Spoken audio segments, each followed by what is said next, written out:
مهدی این تلاوتتو خیلی دوست دارم من. کدومو؟ اینو ببین.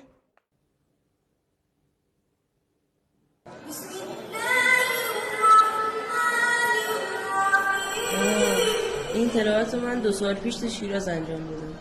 یادش بخیر.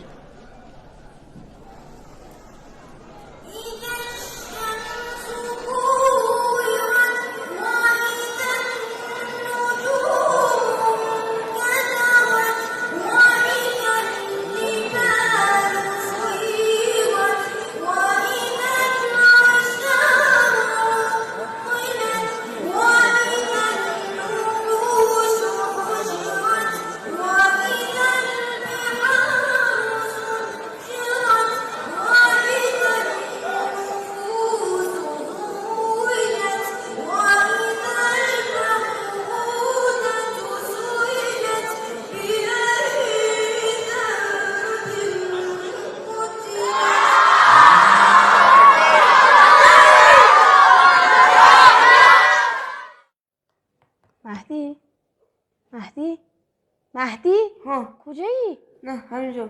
2 ساعت کلیپ تموم شد. هیچی همینجا. استاد به نظرتون من میتونم یه روزی قاری خیلی خوب بشم؟ شما همین الان هم قاری خیلی خوبی هستی. نه استاد، منظورم اینه که یه قاری خیلی اثرگذار بشم در سطح جهان. خب ببین، به نظرم این به موارد مختلفی بستگی داره. بذار یه مثال بزنم. این 2 ماشین رو نگاه کن. اینا ظاهراً جفتشون یک کار انجام میدن، جفتشون یه سری آدم رو سوار میکنن و از یکشو به یه جای دیگه میبرن. اما این کجا و اون کجا؟ بله. چرا انقدر تفاوت به نظرت بین این 2 وجود داره؟ خب معلوم استاد، به خاطر اینکه کیفیت قطعات و ابزاری که توشون به کار رفته با هم خیلی فرق میکنه. مثلا موتورشون. آفرین. ببین دقیقاً راجع به تلاوت همین نکته صدق میکنه. یعنی خیلی هن که قاری میشن، اما فقط اونایی عالی میشن که کیفیت ابزار تلاوتشون هم عالیه. میدونی که منظورم از ابزار تلاوت چیه؟ منظور همون کارهایی که ما با هنجرمون توی تلاوت انجام میدیم. باریکلا، دقیقاً. حالا استاد چجوری میتونیم کیفیت این ابزار تلاوت رو ببریم بالا؟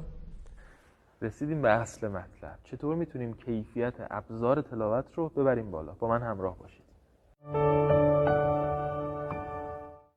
آقا همه این محتواها و داستان رو تقدیمتون کردیم که بگیم ما نمیتونیم به مراحل عالی تلاوت برسیم مگر با جمع کردن ابزار عالی برای تلاوت، و این ابزار رو هیچ جوره نمیتونیم بهش دست پیدا کنیم مگر با عالی شدن کیفیت تقلید. و اما 2 خبر خیلی خوب. خبر اول این که کسانی که کیفیت تقلیدشون عالی میشه، سرعت پیشرفتشون هم فوق‌العاده میشه. چرا؟ چون در هر سبکی کلی کارهای تکراری وجود داره. وقتی شما بر یه دونه از اونا بسیار مسلط میشین، به سرعت بر سایر موارد مشابه هم مسلط خواهید شد. خبر دوم این که در این دوره و از چند جلسه آینده قراره ما به شما یاد بدیم چطور کیفیت تقلیدتون رو عالی و با کیفیت کنید.